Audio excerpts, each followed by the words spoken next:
नमस्कारम, नमो मिथिला में आपका स्वागत है। हम हैं M.K. झा। सीतामढ़ी जिले में लगातार हो रही लूट की कई घटनाओं का पुलिस ने उद्भेदन कर लिया है।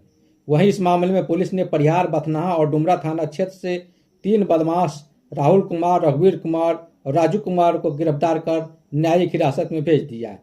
पकड़े गए तीनों बदमाशों ने लूट की कई घटनाओं में अपनी संलिप्तता स्वीकार कर ली है।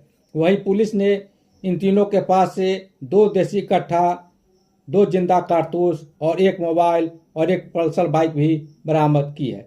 एडिशनल एसपी आशीष आनंद ने बताया कि तीनों बदमाशों ने परिहार थाना क्षेत्र के दिमाही के पास कपड़ा व्यवसायी मोहम्मद नाजिर हुसैन समेत बेला, परिहार, उपरी और भोथी थाना क्षेत्र में कई लूट की घटना को अंजाम दिया था। एसपी के निर्देश पर घटना की मॉनिटरिंग की जा रही थी। मानवीय और तकनीकी आधार पर सबूत जुटाए जा रहे थे और इन्हीं सबूतों के आधार पर तीनों को दबोच लिया गया है।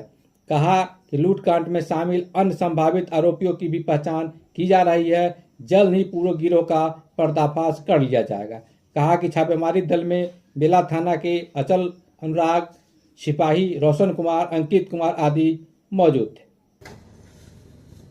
हाल के दिनों में बेला, परिहार और इधर पुपरी के साइड में लगातार कुछ लूट की घटनाएं कारित की गई थी। इस पर पुलिस अधीक्षक महोदय के द्वारा लगातार मॉनिटरिंग किया जा रहा था और मानवीय और तकनीकी आधार पर 3 लड़कों को गुप्त सूचना और इनपुट के आधार पर कैच किया गया, जिसमें राहुल, रघुवीर और राजू ये तीनों लोग हैं, जिसमें एक परिहार के, एक बथनाहा के और डुमरा थाने के।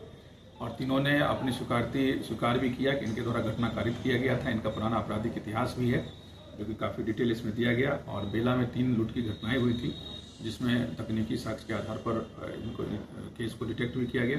जैसे जो बेला के द्वारा इसमें काफ़ी अच्छा कार्य किया गया है और पुलिस अधीक्षक महोदय के निर्देश के आलोक में सभी कांड खुले हैं। इसके साथ साथ भूती में भी एक लूट की घटना हुई थी, उपरी में और सारण जिला में भी एक लूट की घटना हुई थी, जिसमें इनके द्वारा स्वीकार किया गया कि ये घटना कारित की गई है। इस स्तर पर हम लोग पुलिस अधीक्षक महोदय के निर्देश के आलोक में हाल में जो जेल से छूटे अपराधी हैं उसको सत्यापित भी कर रहे हैं और कड़ी निगरानी भी रखी जा रही है। हथियार भी बरामद हुआ है जी, इसमें हथियार भी बरामद है, 2 देसी कट्टा, 2 जिंदा कारतूस। जिस बाइक से लूट की घटना की जा रही थी, जो एक प्राथमिकी का भी पार्ट है, वो भी रिकवरी है। और इसी बीच में इसमें से एक क्रिमिनल के द्वारा एक वादी पक्ष से रंगदारी मोबाइल के थ्रू पैसा भेजने की भी बात कही गई थी, जिसका भी सत्यापन किया गया और उस संदर्भ में जो मोबाइल यूज किया गया तो वो मोबाइल भी रिकवर किया गया।